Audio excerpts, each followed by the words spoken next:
Om Shri Sai Ram.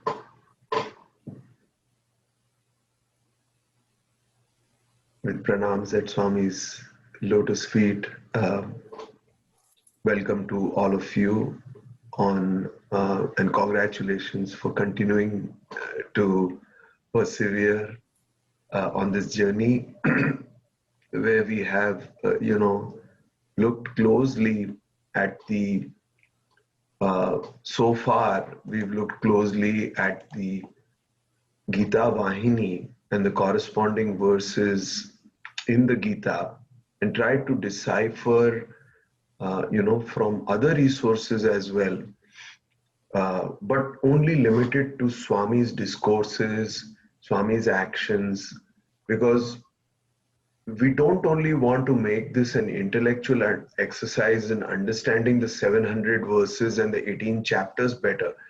We want to use this time to become closer to our Guru, our Master. And, uh, you know, we have not only these three gunas as we studied, there have been a couple of different chapters dedicated to the three gunas. And, it makes me smile to think how different our everyday world is when we are not focusing on Gita, Vedantic, and Swami's teachings in general.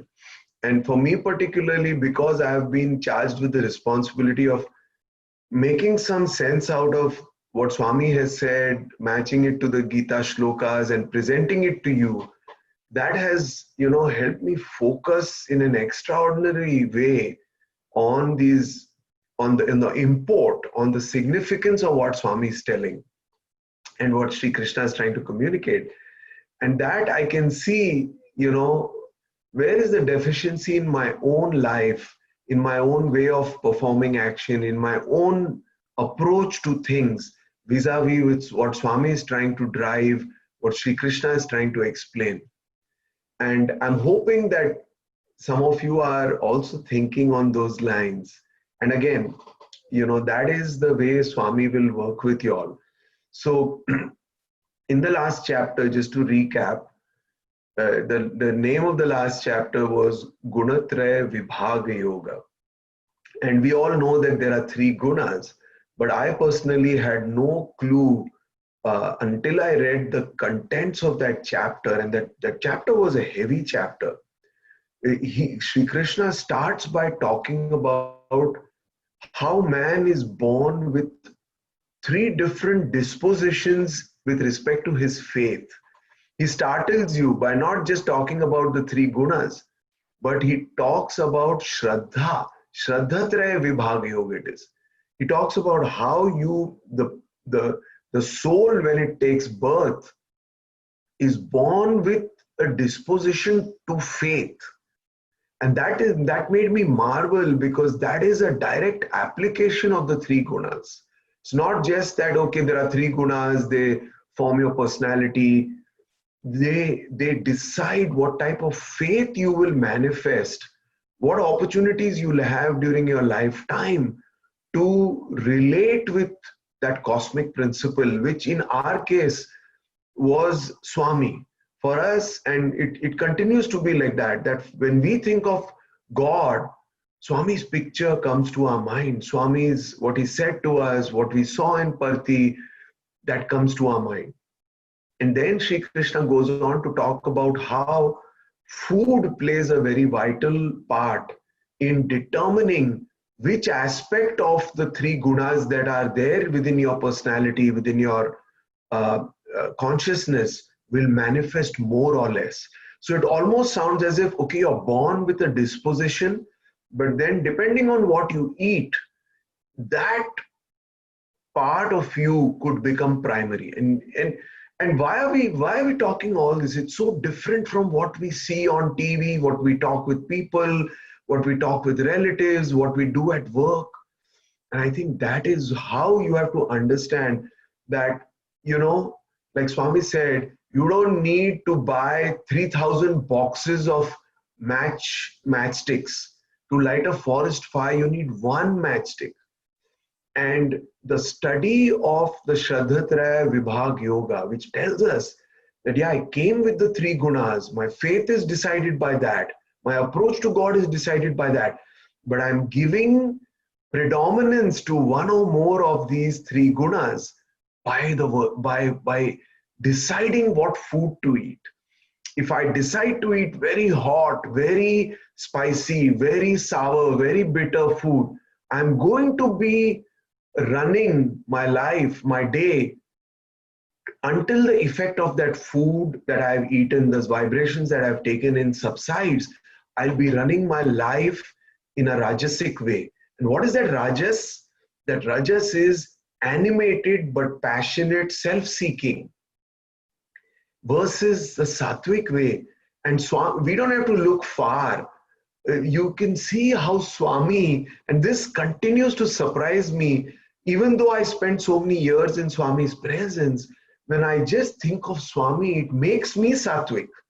What is it that in the recollection of your master, just the mere recollection of your guru, your master, can make you like him?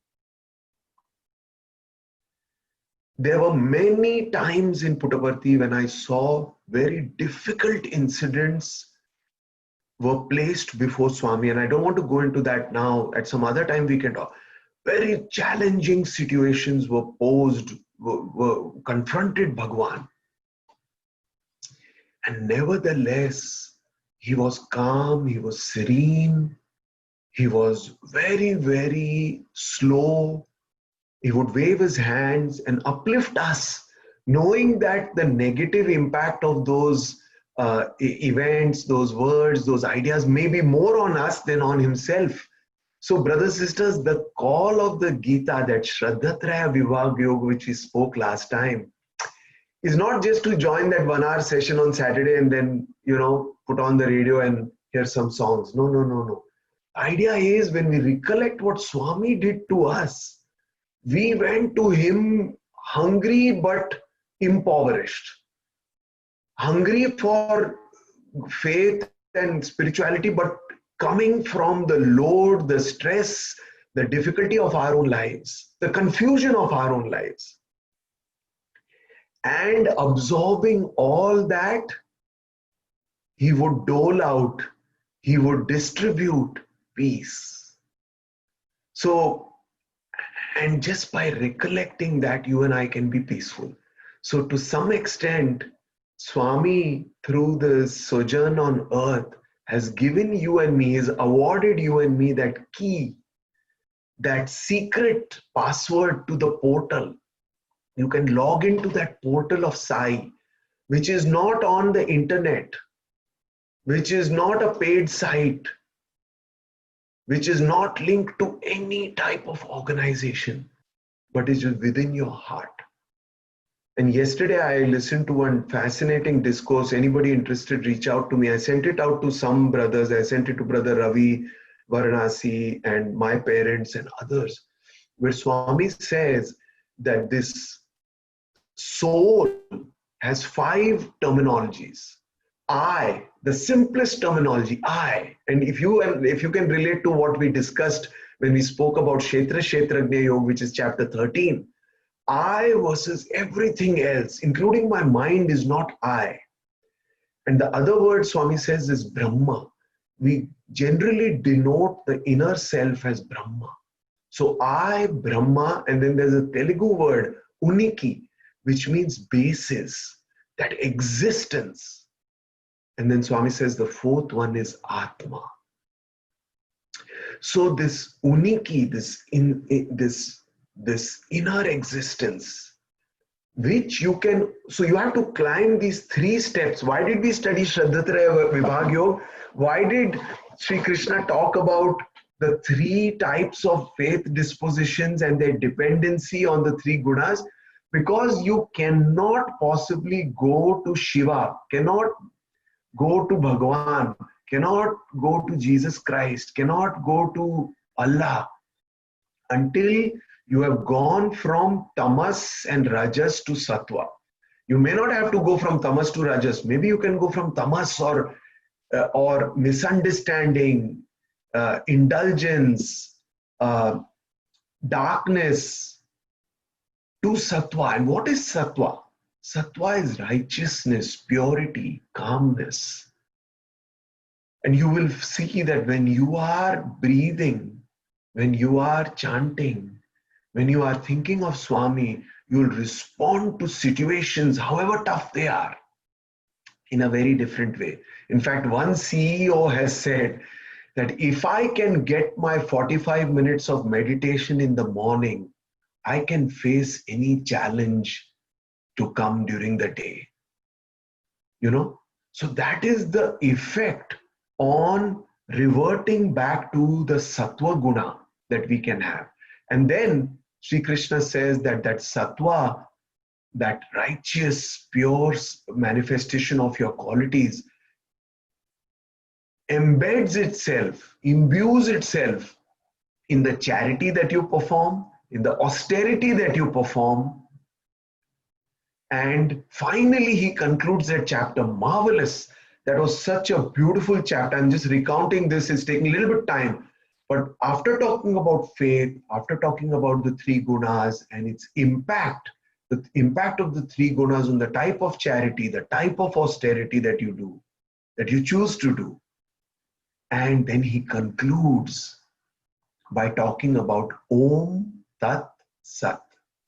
And he links all these things. And he says that, Tat is that. This is the Kshetragnya,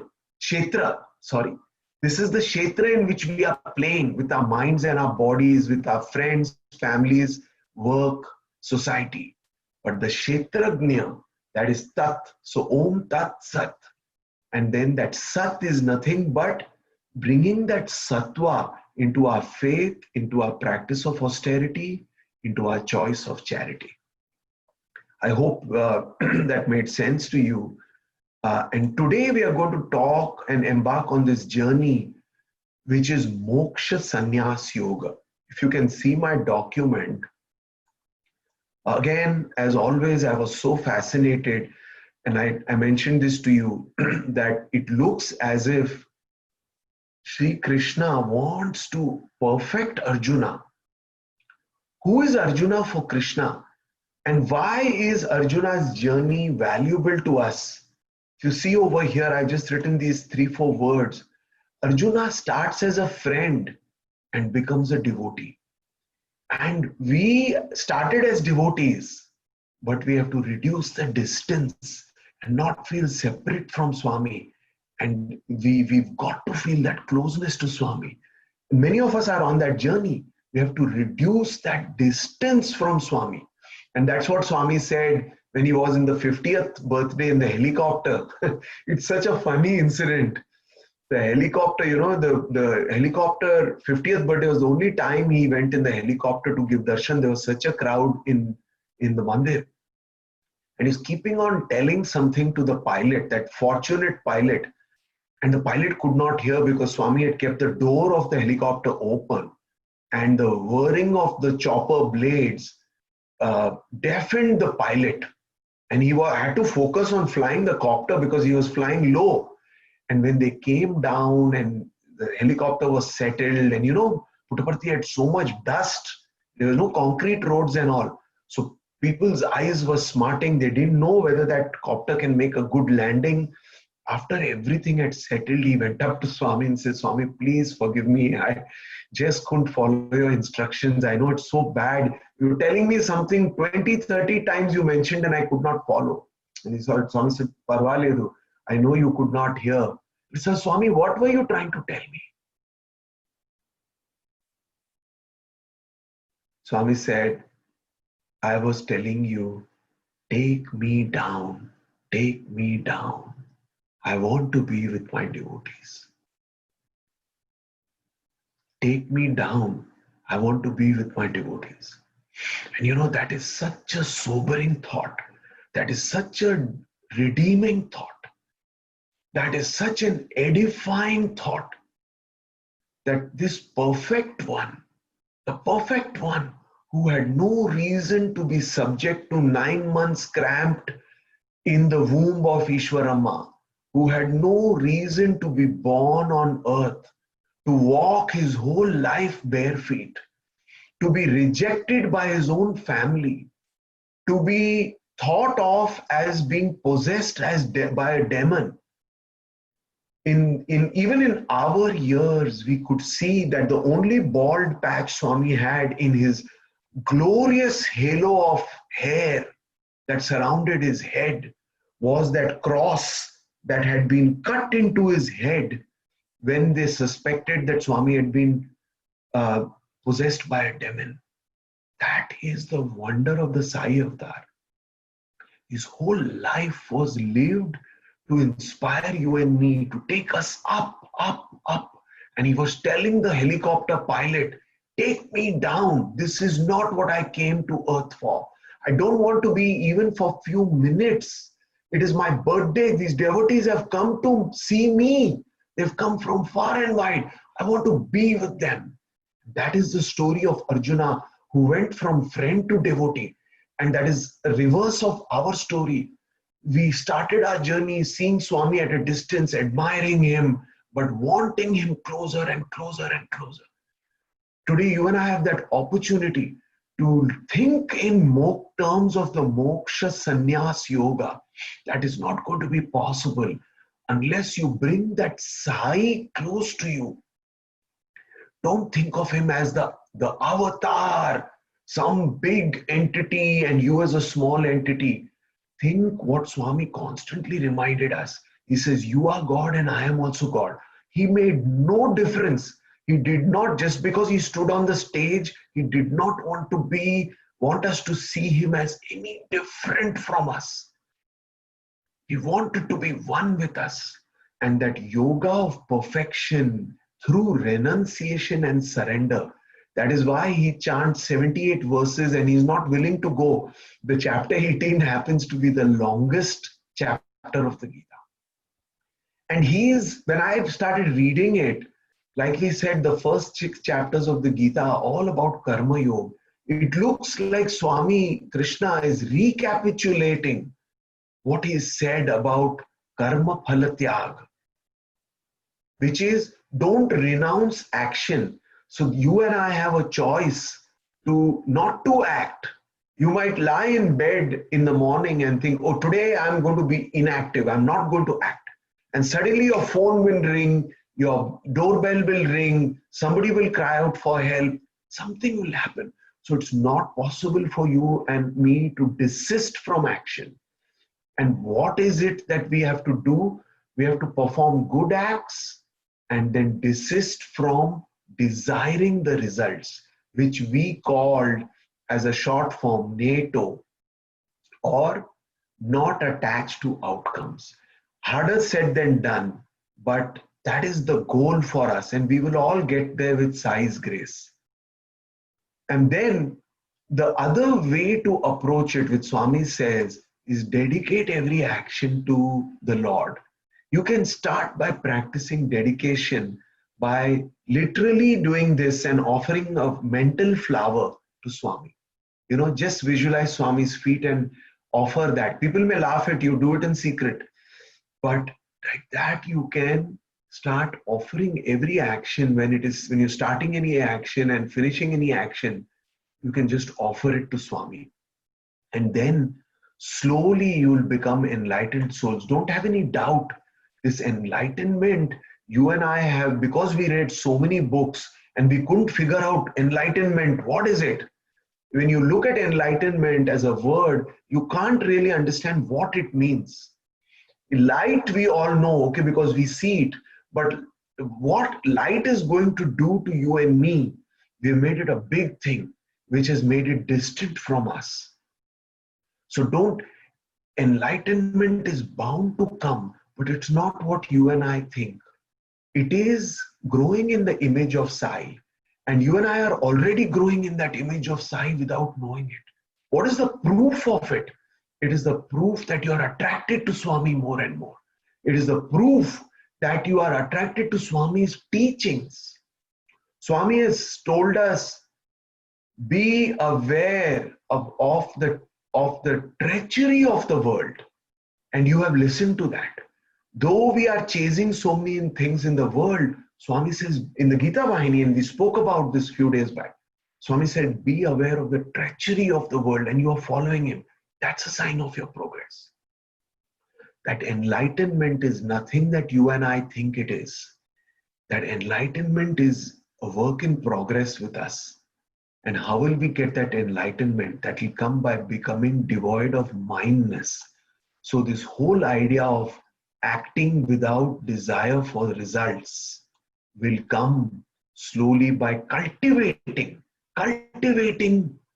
being without this sense of mindness.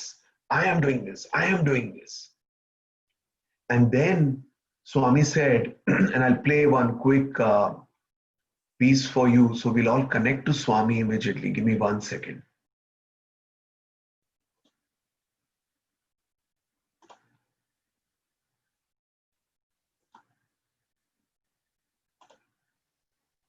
Let me know if you can't hear this. పూర్వం ఈ ప్రపంచమునందు 100 కోట్ల జనాభా ఉండేటువంటిది. In the ancient times, the population was 100 crores. ప్రపంచమంతా చే The entire world. ఇప్పుడు 540 కోట్లు జనాభా పెరిగింది. Now the population is 540 crores. కానీ జనాభా పెరిగిందే కానీ The population has grown. ఈ జనుల యందు ముముక్షత్వం తగ్గిపోయింది. But in them, aspiration for liberation has declined. పూర్వం 100 కోట్ల జనాభా ఉండినప్పుడు When the population was 100 crores, అనేక మంది హృదయాల లోపల ఆస్తిక భావం అభివృద్ధి అయ్యేటువంటిది. most of the people have faith in God. ఈనాడు ఆస్తిక భావం తరిగిపోయి Today, that faith in God has declined. నాస్తిక భావం పెరిగిపోయి Lack of faith in God, భౌతిక జీవితం అభివృద్ధి అయిపోయింది. physical life seems to be the focus. కనుకనే ముముక్షత్వమునందు ఈ మోక్షం అనేటువంటి యొక్క మాటనే లేకపోయింది. Therefore, people are not bothered about ఈ liberation at మోక్షం all. అంటే ఏమిటని మొట్టమొదట మనం తెలుసుకోవాలి. What do you mean by liberation? Moksham. మోక్షము ఎన్ని అక్షరాలు? 3 అక్షరాలు. This word mokshamu consists of 3 letters. మోక్షము. Mo, cha and mu. మోహము. Mo refers to infatuation. క్షయము. Cha refers to decline. ఈ అనేటువంటిది మోహము క్షయమైనప్పుడు ముక్తి అనేటువంటిది లభిస్తుంది. ఇదే మోక్షం. When the infatuation declines, you get liberation. That is real moksham, real liberation. మోహము పెరిగిపోయింది. Infatuation has increased. దానికి హద్దు పద్దే లేదు. There is no limit whatsoever. కనుక ఈ మోహాన్ని క్షయముకు చేసుకునే నిమిత్తమై ఈ దేవి ఆరాధనలు ప్రారంభించారు. The worship of Devi is resorted to reduce this infatuation. I hope you enjoyed that brief snippet from Swami's discourse. And I want you to take to your chat screens and tell me what you understood from that whole. What is the first part of what Swami is saying? Before he cuts the word moksha into 3 parts and explains it, what is Swami saying in the first part of the clip? Anybody can try to, if you heard that. I know you never expected I would ask you about that. But I think that is how Swami is setting the basis for what he's saying. So we all know, yes, let's see those answers. Belief in God has reduced. Okay, what else? Swami says the desire for liberation has reduced. And why? Because he says without haddu. Haddu means without limit. Our desires have grown without limit. And brothers, sisters, I am not a preacher. I am not here to, stand on the stage and tell you, reduce your desires. I am also like all of us. Our desires have gone beyond limit.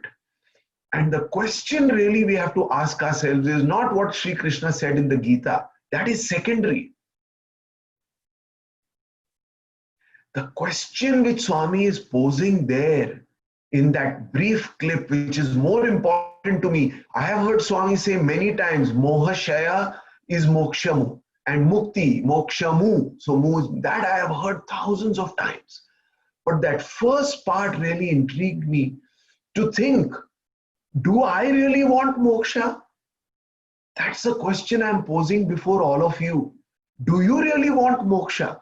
Before we sit down and study this verse of Sri Krishna, which says moksha sannyasa yoga, how many of us today really want moksha? If moksha could be brought in front of us and distributed, would you really say, give me moksha? Or is it something we are just paying lip service to? Are we just happy with what we are doing? And until the point of the time when the soul departs this body, maybe we'll be going like this.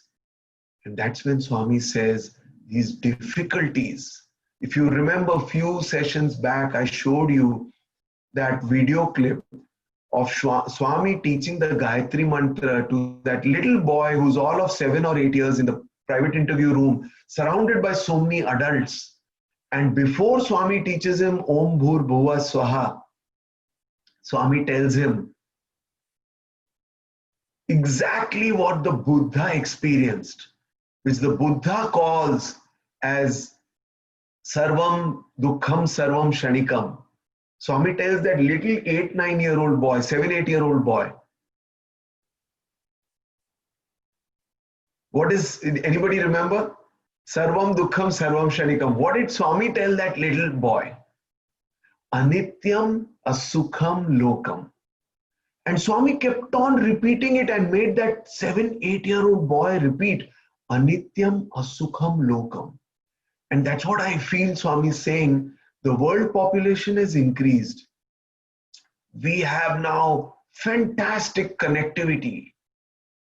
On the click of a button, 22 of us are connected. We just type in 8-9 numbers and you and I are seeing each other, hearing each other. Even 25 years back, that was inconceivable. You and I can search exactly what Sri Krishna has said. He said that 5,100 years ago. Even if you take some unknown Upanishad or commentary or whatever script, you can Google it. But brothers, sisters, stop to imagine what difference has that made to your search for God. Going from gas cars with better mileage to electric cars, going from retrospective analytics to predictive analytics, going from going to a showroom to buy a car to buying a car online, going from paying with cash to paying with credit card. But let's ask ourselves, this is the reason we are here. Moksha Sannyasa Yoga. If we want to get moksha, which is the path Swami explained to us and then we started walking it, how many of us really want moksha? Or are we just happy with changing cars, aging wisely and gracefully, as they say, preparing for retirement, are we just happy that we are able to muddle through life when we are without a job, find another job successfully? Is this all that we, highly enlightened beings who met Sri Satya Sai Baba, who might have spent as much as $2,000-3,000, which no sane person would do, but we spent $5,000-6,000 to go to Puttaparthi and see him. We are willing to spend money. We are willing to dedicate our time to him. But today, as we stand here, as we sit here, how much commitment do we have to that inner search? And knowing that that inner search is not what you and I have done so far. And in that very same discourse, I can share that with you. Swami says that this I, this Atma, and the fifth word, I forgot. I said I, Uniki, Brahma, Atma. The fifth word which Swami says for the inner self is Hridayam. And he says that Hridaya does not limit to inside you, that Hridaya is all encompassing. I'll send you that discourse. But see, then he makes a very strong statement. He says, none of you will realize God through the sadhanas that you are doing. because all of you are doing sadhana through the mind. And that mind is the thief. And you are believing the mind. You are using the mind to find the mind. You're using the mind to try to go beyond the mind, which is a zero-sum game. Brothers, sisters, it's not in this session that you will find the answer to going beyond the mind. But you and I have to try to find that answer to go beyond the body and the mind ourselves. That is our homework. And that is not our homework because I can't tell you. I don't know. And if you see, as much as you may search any literature, there is no answer to this question. Why did Buddha, did Shirdi Baba, did Sri Krishna, did Bhagwan not know the answer that they could not tell you? Say, Swami, you love me so much. You came down on earth. Ravi says you were telling the helicopter person to take you down. You wanted to be with us. Why aren't you telling us the answer? How to go beyond the body and the mind? How to realize God? Anybody wants to take a shot at that? Why did Sri Krishna give these 700 verses? Why did Swami spend 86 years? But why are they not telling us how to go beyond the body and the mind? Anybody wants to try to communicate that with the rest of the group on the chat? First of all, do you agree with me that no saint, no mystic, no avatar has told us that secret sauce, that secret mantra, how to here and now attain liberation? Okay, it is an individual journey and realization. Only if we do it ourselves, it will be everlasting. Okay, but do we know what we have to do? Yes, if we do it ourselves, it will be everlasting. But do you think you know? I don't mean to put you on the spot, but do you think confidently you know what to do? One has to be receptive to learn the receptive to what? Receptive to what? And to learn this ultimate truth, this going beyond the body and the mind, do we know how to do it? And to what I said, Swami said, yes, the guidance has been given. The guidance has been given. But what is that guidance? The brothers, sisters, the moment, why did Swami, Shirdi Baba, Rama, Krishna, Ramakrishna Paramahamsa, Raman Maharishi, Vivekanand, and countless other saints and sages, why are they unable to put this into words? Because the moment you put it into words, it comes into the realm of the body and the mind. Words and form. And this is why Vedanta said, Nasti, Nasti, Nasti. They rejected all words, all concepts, all forms. So that there is a secret right there. And this is very tough. Some of you must be really angry with me right now. But brothers, sisters, the secret is not in the words. The reason you and I were attracted to Swami was not because of his words, not even because of his form. Yes, he had a wonderful form. But the reason you were attracted to him was something in his presence. Something that happened to you, that something which none of us have been able to decipher, decode, put a finger on. And why is it that we cannot put a finger on that something, that beauty, that transformative feeling, that elevated feeling? That's all the words we can use. I felt elevated. I started sobbing. But you can sob too. You sob when somebody cries. But you don't have that elevation when you're sobbing for somebody's death. But you sobbed out of elevation when you saw Swami, or even today when you see Swami and you sob. What is happening to you? Brothers, sisters, that is beyond the body and the mind. And that is what you and I have to hold on to. That is what Sri Krishna is saying. And that starts with the urge for moksha. That starts with the urge for moksha. And I don't think you and I are having that urge for moksha every moment. That complete and constant urge for moksha is what has been reduced over the ages. That is something that we have to try to bring back, is what Swami said in that discourse. So then Sri Krishna goes forward and he says that in the 12th verse, he says there are threefold fruits of action. You know, there are actions which will give you a pleasant karma. There is action which will land you in an unpleasant situation. Then there is action which will land you in a mixed situation.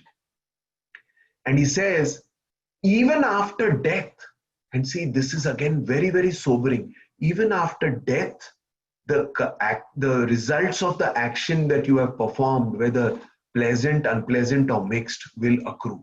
But again, there is one disclaimer there. For those who renounce the fruit of action, there are no such results in the here or the hereafter.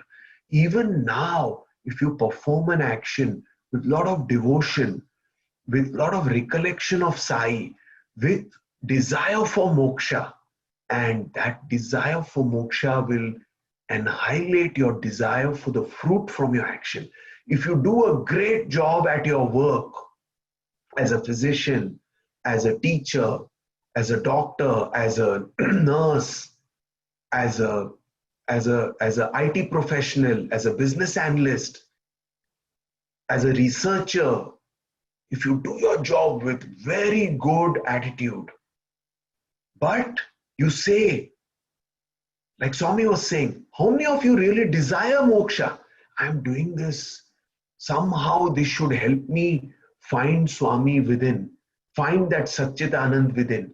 Then automatically the reason for doing that action, to get accolades from your patients or your students, to get accolades from the journal in which you publish your paper, to get accolades from the newspaper, will reduce.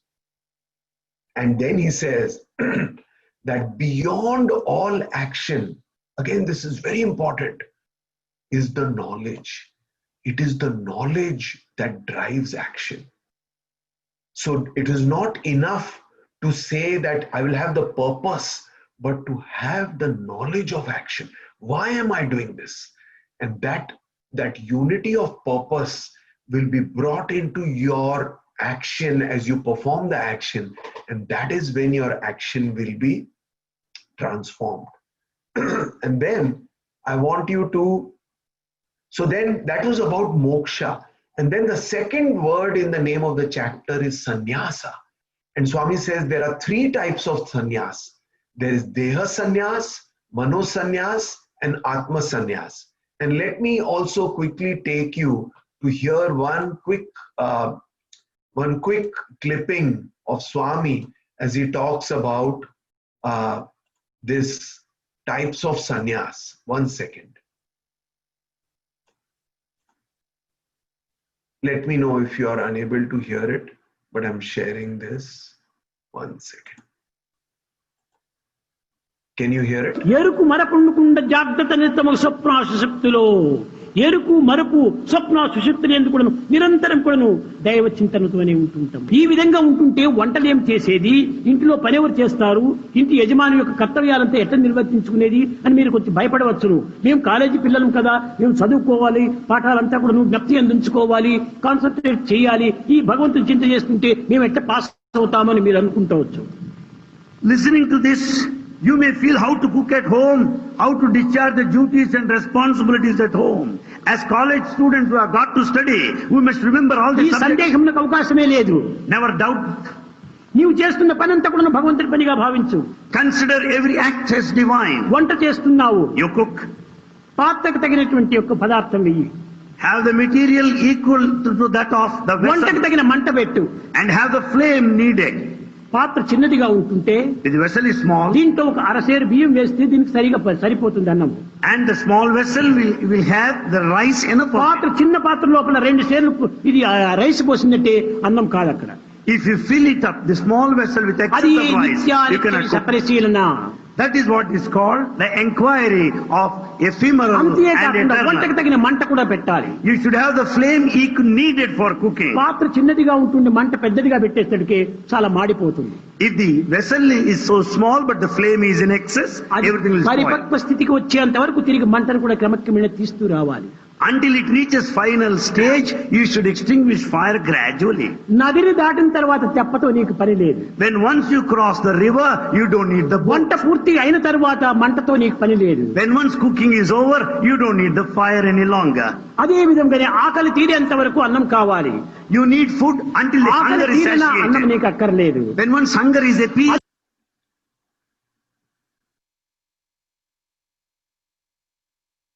Were you able to hear that?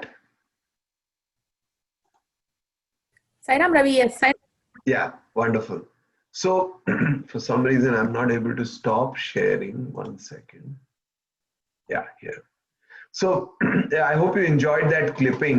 So, as we were talking about these 3 types of sannyas, Deha sannyas, that is bodily sannyas, right? I wear an orange robe. I shave my head, and I follow certain external rituals. And then mano sannyas, that is, I cultivate a great level of purity and desirelessness, and constantly NATO. Constantly, I'm not attached to outcome. All these 3 things I do with my mind, then it is mano sannyas. And then right here we get stuck in this whole problem. Oh my God, Swami is saying to do Deha sannyas and Mano sannyas, impossible. How will I attend conference calls? How will I see patients? How will I give injections? How will I drive Uber? I have to greet passengers. How will I sit with students and teach them? I have to correct them. This sannyas, is it even possible? And you saw how Swami lovingly in that talk is talking to the students, and he's telling them, don't even entertain such a doubt, and let's see what the Gita says. That was such a lovely piece, because I don't know how many of you could appreciate it, but at that point, just listening to Anil Kumar sir, you could make out that he's smiling. And he used to do that. Anil Kumar was such a good translator. He used to marvel at Swami, the statement Swami is making and the power of those statements. And he used to turn to Swami and smile and do like this, So I could imagine that going on in the background, because Swami is directly addressing the students and saying, you have to do practicals, you have to write theory exams. How am I going to do it? And see what Sri Krishna says over here. He says, Yataha pravrittir bhutanam yena sarvamidam tatam, which means by performing one's natural occupation. Brothers, sisters, this is very, very important takeaway from this chapter. And it's a tough exercise we have undertaken. We've got through almost 14 sessions, but we've enjoyed turning it to Swami. And see, that's why I showed you that video of that audio clip of Swami, where he tells us, don't entertain thoughts about dumping activities. No, dump the attachment to the results, but do action perfectly.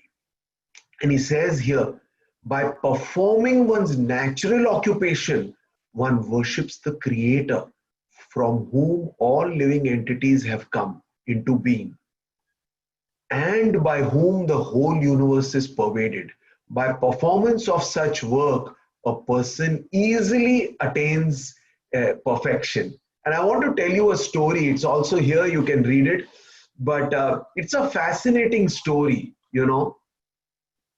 that one day there was a person who took sannyas, and he went into the forest and he meditated for 2 years at a stretch, eating only fruits and little bit of water and other things. And after 2 years, he got a lot of siddhi. He got a lot of power within him. So he goes begging for alms. You know, he says, Bhavati Bhiksham Dehi. He goes to one house and he collects food, then he goes to another house. And in this house, a householder, housewife, homemaker, she comes out and she smiles at the sannyasi and she says, 1 minute, I will come. And she goes inside and her husband is ailing. So she goes on, he could see from the doorway, it was a hut, and he could see that this lady has no intention of going to the kitchen and bringing him any food. And he is standing there and he's feeling very slighted. He feels very humiliated. And he again calls her in an agitated tone. And he says, I'm waiting here for, you promised to give me something to eat. And from the inner room, she shouts back at him and tells him, you know, I am no crow. And he thinks, what? How did this householder woman know about this? Because after 2 years of sadhana, one day in the forest, there was a crow on top of the tree that he was meditating under. And that crow disturbs his meditation by cawing ceaselessly. And he looks up at the crow and he channels his yogic siddhi through his eyes and burns that crow, that poor bird, down to ashes. And this incident was known only to him. It was in the dense forest that this incident had happened. And here was this seemingly ignorant, humble homemaker who had promised him food but was delaying. And then she shouts like that and said, don't be impatient, sannyasi. I am not like that crow. You can't burn me down. And then he's flabbergasted. He's humbled. The tables are turned. And he says, this woman who seems to me to be good for nothing, she knows these incidents. She knows my mind. And then he, for the first time in 2 years, after taking sannyas, after thinking that he has become a great yogi, he humbly approaches her. And do you know what she does? She directs him, she gives him the address of a butcher in another town from whom he should go and learn spirituality. And she tells him, all the sadhana that you have done, and go to this butcher and learn spirituality from the beginning. So this story, Swami has often narrated this story to us. It is a fascinating story. And you can see that, you know, when you develop this pride that you know a lot, and just because there are external manifestations of that pride, of that power that you've developed, right? So if you see here, this story was told to Yudhishthir by the sage Markandeya in the Vana Parva of the Mahabharata. And, you know, she sends him, this wife sends him to Mithila, to that lowly butcher. And then this butcher explains to him the importance of Swadharma. So even if we don't understand the Gita fully, let's not go with a misunderstanding that we have to leave our karmas. For years we are performing certain karmas. We have been implanted in society in a certain situation. And that is today our dharma to our families, to our organizations, to our employers, to our society, to our communities.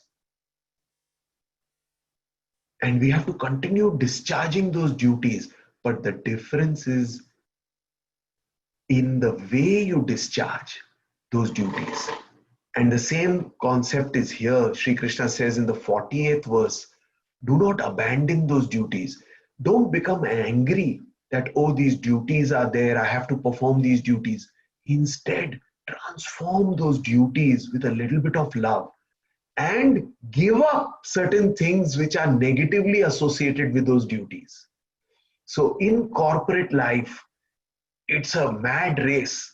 Everybody is trying to put everybody down. And what is one of the big things they hold on to in corporate life? Information. You do an engagement with a customer, you don't want to share with anybody else how you succeeded in that particular engagement. Why? Because if another engagement like that comes, everybody should call you, and you alone have the secret sauce. So don't share information. Don't share information when it is useful. Useless information, share, confuse people. Now, brothers, sisters, that is what we heard in that snippet from Swami. As the population increased, the desire for moksha went down. So you and I have to think. On the one hand, we are saying, oh, there is no way to get spiritual progress without abandoning our duties. No, don't abandon your duty. Continue to perform your duty. Do well. Get promoted. But don't seek promotion in that rajasic way.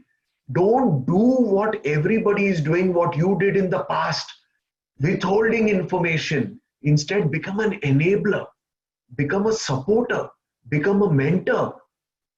Even management today has come to the point of accepting this concept of servant leadership. Servant leadership. Leaders have to be servants. They have to be out there helping, not sitting in corner offices and just signing memos. You have to think before you let somebody go or furlough somebody from a job. The boss should think, what would happen if I'm furloughed from the job? And that would change his attitude. That would change his approach. So this is, brothers, sisters, I know you have been with me 52 minutes and we've covered a lot of ground. We talked about moksha. We talked about Deha Sannyas, Mano Sannyas, and finally Atma Sannyas. But we came back to the point that you cannot give up action and you should avoid bad action. And if you are really true to yourself, Swami is within you, he is watching. You cannot perform, have bad intentions at work, and then feel, why am I not making spiritual progress? And that brings us to the heart of the matter. How many of us really want moksha? How many of us really want to become like Swami? Are you prepared to live like Swami? Are you prepared to live with a single purpose of your life? Are you prepared only to live for the idea of inspiring the world and the whole world will throw stones at you? Are you prepared for that? So these are sobering thoughts, but with Swami's grace, we will make progress. And then towards the end of the chapter, Sri Krishna goes into, so he has covered the karmic path again. He has recapitulated all about karma. He has told us do karma without desire, but don't abandon your duties. And he has said you can easily come to me by performing duty in the righteous way. But if you can keep this aspect of Mano Sannyas, which is over here, Deha Sannyas, Mano Sannyas, and this is actually, I could not play it for you, but it is published by Swami in the Sai Sarthi. So Deha Sannyas, Mano Sannyas, Atma Sannyas. Keep these concepts in mind. And then remember the story of this wonderful householder lady who humbles that sannyasi who burns down the crow and tells him, you can't burn me like you burned down that crow, and sends him to the butcher. So it is not escaping from our duties, but it is finding the secret of remembering God and sublimating our desires through our duties. And finally, Sri Krishna goes towards the end of this chapter with a wonderful thing. He goes back to Bhakti Yoga, which is the middle of section of the Gita, and he says, Man manabhav madbhakto madhyajimams manamaskuru. My devotees, through performing all kinds of actions, you may be a butcher, you may be that household lady tending to her husband, you may even be a butcher. Kabir was a weaver, but there were other saints who had to sell tobacco, grow tobacco, do different, whatever karma has come to you in the form of your dharma, which is called your swadharma, do it, but do it try to do it increasingly, thinking that, hey God, I want to reach you. This karma I am doing, whatever it is, but I want to reach you through this karma. So by performing various kinds of action, by my grace, they can attain the eternal and imperishable abode. And finally, he says, Sarva Dharma Parityaja. Finally, you can dedicate your every activity to me. Make me your supreme goal. That time will come for us as we do it grow in a growing manner. As we do it more and more, you and I will become stronger and stronger, and that won't have to come from the Gita or from an external book or scripture or video. That will come from inside. That will come from inside. Sarva Dharma Parityaja. Give up all actions for me. Follow me. And you may be a little bit confused, but he says, take shelter of the yoga of the intellect. What is the yoga of the buddhi, the intellect? When you turn the buddhi towards the Atma, then your consciousness will be absorbed in me always. I'm going to conclude this, we have only 3 minutes more, by showing you what Swami said about this in the Gita Vahini here. Very powerful 3-4 lines. Swami in the Gita Vahini says, one has to give up the twin activities. So I'm trying to relate this to that Sarva Dharma Parityajya, which is chapter 18, verse 66, which is a very great verse of the Gita. Give up all attachments, all duties for me. I am the main duty for you. I, God, search for me. Make that your key duty. Let that occupy a bigger portion of your consciousness, of your search than anything else. And see what Swami says here. I want to stop with this because Swami's explanation, Swami's commentary is mind-boggling. It is amazing. Swami says one has to give up the twin activities of commission and omission, resolving and doubting. What do you and I do? We resolve on something. We make a sankalpa. It's not only that we say Swami has Vajra Sankalpa. Even you and I are constantly resolving to do things. Even the resolve to buy a car or to buy a bigger house or to downsize to a smaller house, or the sankalpa to cook for Narayan Seva. All those are sankalpas or resolutions. But then what happens when you resolve something? You doubt it. Sankalpa, vikalpa. Automatically, even a small thing, you book an air ticket, it's time to go to the airport, you start doubting. Will I get there in time? This is the nature of the mind.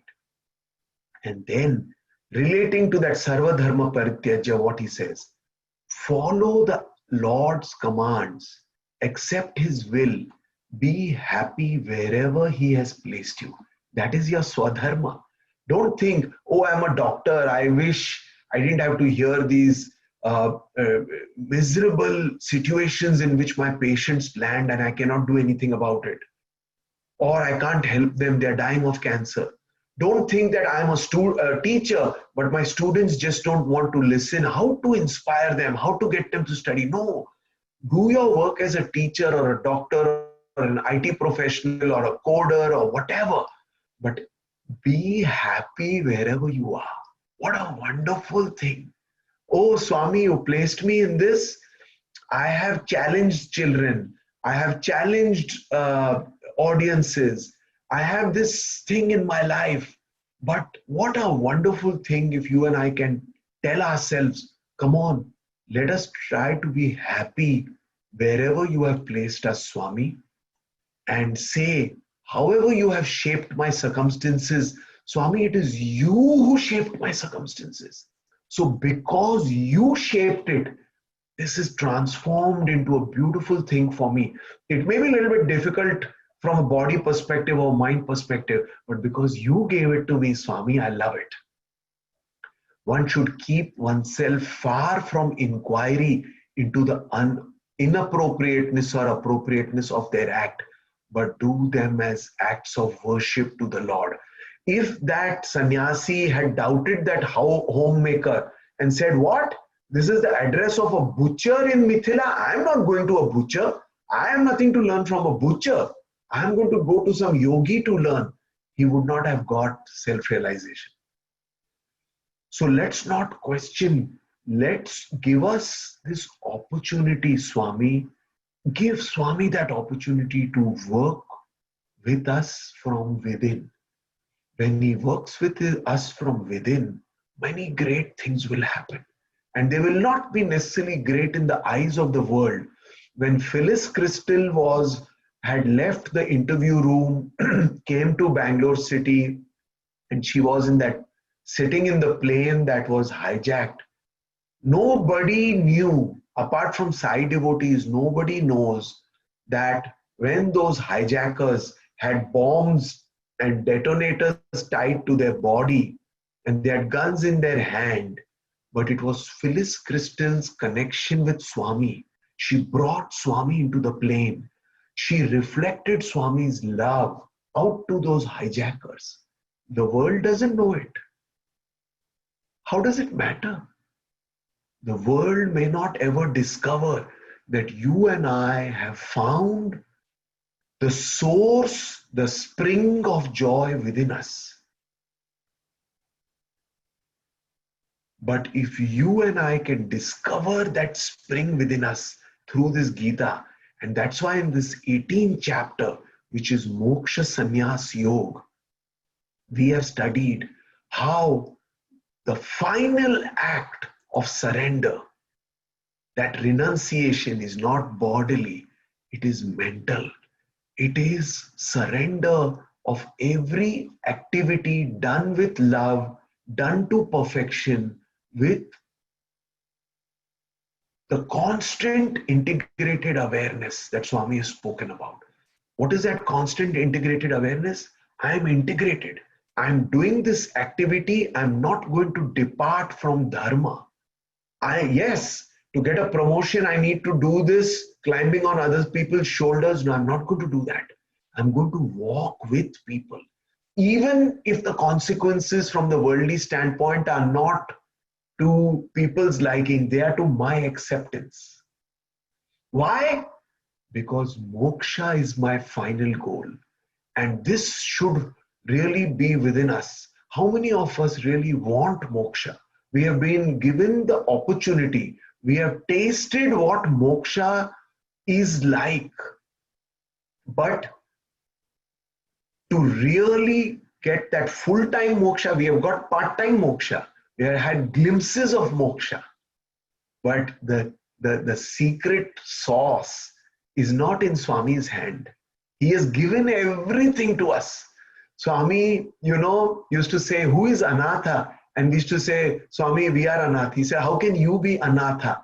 You all have my hand on your head.